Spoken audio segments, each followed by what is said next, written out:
either I'm completely out of it and just didn't know this was happening, or maybe you do. So I wanted to get your honest reaction to it. That's why I didn't tell you about it ahead of time. So are you aware that there are states in this country that are allowing high school athletes to receive NIL deals? I mean, with the coming of it here recently in college, it honestly doesn't surprise me. If you have a big enough name in high school, if you like play for some AAU club that's like nationally ranked. So how many, if you had to guess, how many states have voted on this and said, yes, we are going to allow in some shape or form high school athletes to receive NIL deals? I would think it'd be all the major states, probably like California, Texas, New York, maybe Florida. After that, it'd be like 50-50 with a lot of them, and then I doubt that's happening in Wyoming. Or give me a number. I'd probably go 10. 37. 37 states. 37 states probably allow it, but I bet it's not like a prevalent thing. Yeah, I think the reason why we probably don't know much about it is because Indiana is not one of those states, so that's probably why we didn't hear it. Texas is also not one of those states. I did check, but you've got your California, your Oregon, your Washington, your Colorado, Illinois, New York. Those are all a part of it. So I came across this story about this because I'm like, I was not aware that this was even happening. Now, I would assume most of us probably think that maybe it was happening under the table. It always has been. Yeah, but legally, it's happening in 37 states. Now, some states have it to where, like, it's just almost an open book. Others, it's very, very limited and very, very controlled. But listen to this story. So there's a 4-star football recruit in Alabama. He's a junior. He just won a state championship last year. So, great player. He is going to be a senior next year. Now, one of his rival teams offered him an NIL deal to go play at their school next year for their senior year. Just for 1 year, for his senior year. So, I started to think about this. Okay, what would be... Now, you guys play along, because I want to see in the comments like what you would think. And here's the question. What is, like, all right, the appropriate amount of, like, what would you offer? Because you got to think maybe the family has to move if they're out of district, so you got to kind of help offset that. What would be the amount that you would think that they would offer this kid to say, hey, we want you to go play for us, and you beat us last year, and we want you to take us to a state championship? I mean, I think the amount would be subjective. If you're allowing NIL deals in a capitalist society, you know, whatever your boosters are giving to your clubhouse is what you have to spend. I mean, you're not going to have any chance of regulating every high school in a state from doing that. And so I think that, you know, you're not even allowed to start recruiting high school players, I think, until their junior year.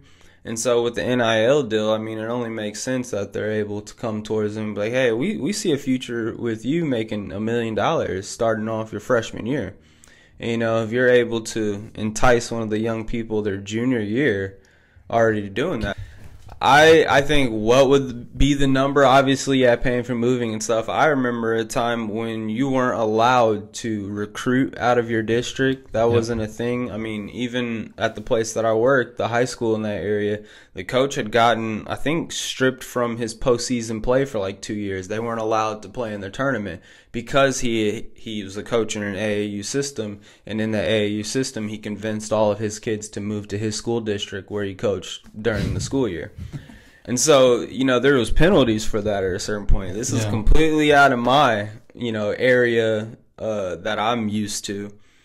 And so it's strange, but give me a number. You would hope, I mean, like I said, it'd be subjective. Some high schools, it depends. There's so many other factors involved. I couldn't possibly give you a number. If it was like here in Indiana, if it was Ben Davis, and Carmel was offering a Ben Davis player to move up to Carmel and play for them, then, that could look like tens of thousands of dollars, hundreds of thousands of dollars, but if it was Speedway and we're trying to get someone from Cardinal Ritter, then you might throw them $700 check. I don't know. And that might be a lot because I guarantee you 80% of the other players aren't getting paid. They can't afford to pay them. Right. So you're only paying the top tier of the athlete there. Okay. So the deal was for $750,000. Well, that's Texas football, man. And that's what I was thinking too. So or Alabama. Well, you said said Alabama, so probably same deal. Yeah, it's in the same realm. That's South football. When you recognize Texas, you recognize Alabama, you see that the school systems are it's like basketball up here. Like we have some of the largest basketball stadiums of high schools here in Indiana. That's the same situation down in the South when it goes to Texas or Alabama football.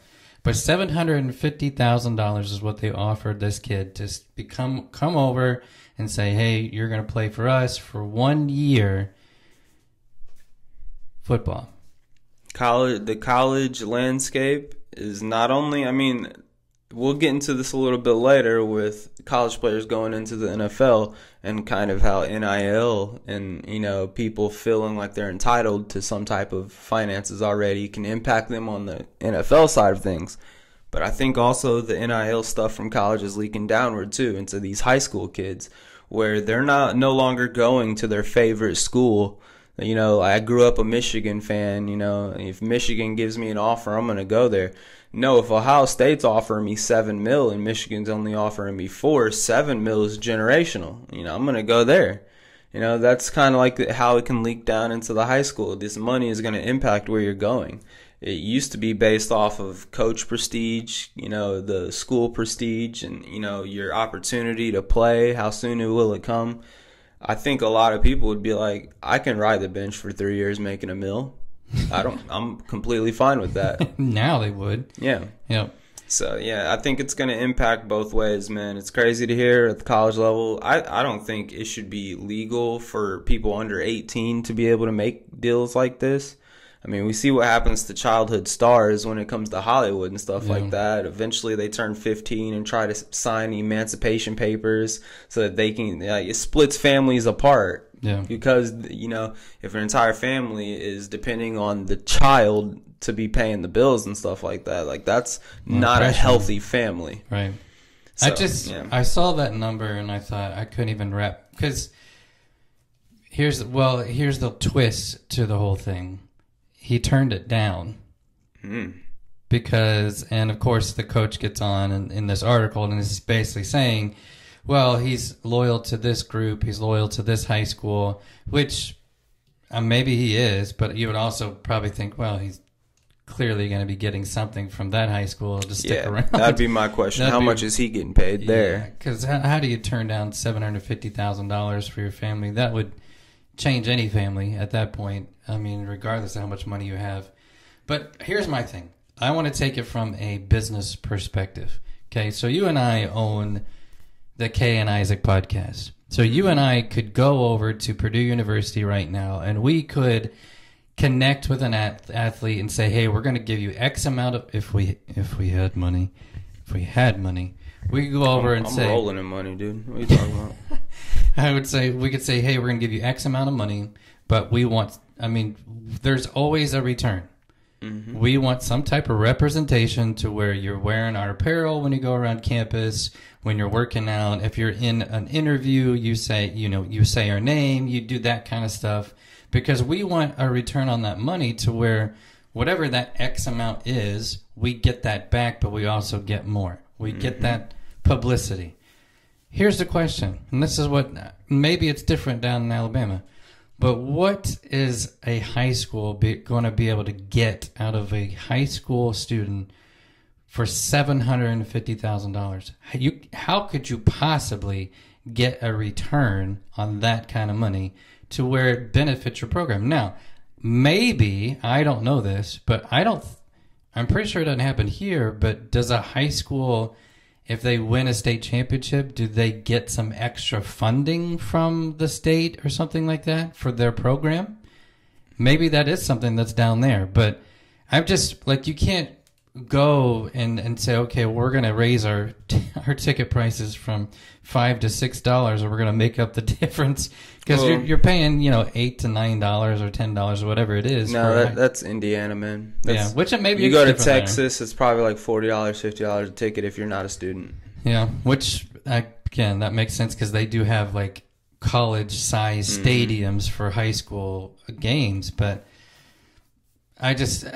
where is that return coming from? And especially since it's going to be a 1-year commitment. I mean, that's his only eligibility. At that point, he has to move on and go to college or choose not to keep playing.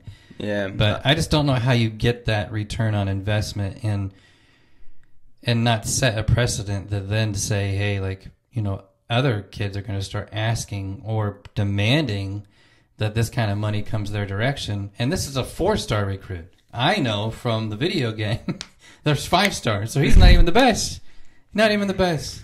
Well, I mean, all I would say, I don't know, obviously, either. What I would guess is that there is some type of incentive for winning championships. You probably do get some type of check cash to you from, like, if it was Indiana, it would be like the IHSAA would probably write you a check to go towards your football program. club. Yeah. But even if that wasn't a thing, because I'm not 100% sure that would be a thing, but even if that wasn't a thing, I guarantee you that booster clubs for school districts and stuff, the more success you have, the more they're willing to invest into that success and continue pushing it forward. They probably do fundraising every year. If you're a successful team and you're out doing a fundraiser, people recognize your name, they'd probably be more likely to donate to your program. Like, I guarantee you, with success of a program, money rakes in. And I guarantee you, if it's a program where they're having 4-star recruits and are willing to throw around $750,000 worth for a player, I guarantee you a program like that would be large enough to where it's raking in donors or donorships and sponsorships. For sure. Yeah. Yep. Yeah. So maybe that money is there. Again, when you think of high school level, you don't think of that kind of cash being thrown around. I mean, maybe to support an entire program, you might be close to that, but not to bring in one individual. Well, I just think this is the last thing I'll say on it, but I just think of an old team that I used to coach that was a pretty small team. Less than 500 kids went to the school, 2A school. So pretty small team. Even they, towards the end of the season, had enough money to completely reconstruct their stadium and their field. And I bet you that's thousands of dollars worth of a project. And that's a small school. Imagine if there was a law that made it eligible for you to have a $10,000 cap on paying your players or something like that. You could think of it in terms of if you're being all things equal or whatever, that's at least $500 to every starter. You know what I'm saying? So you could pay kids a little bit of money, but in a bigger place, like we could imagine like a Ben Davis or something like that, dude, I guarantee you money is, they have a lot of money that they don't know what to do with. Could be.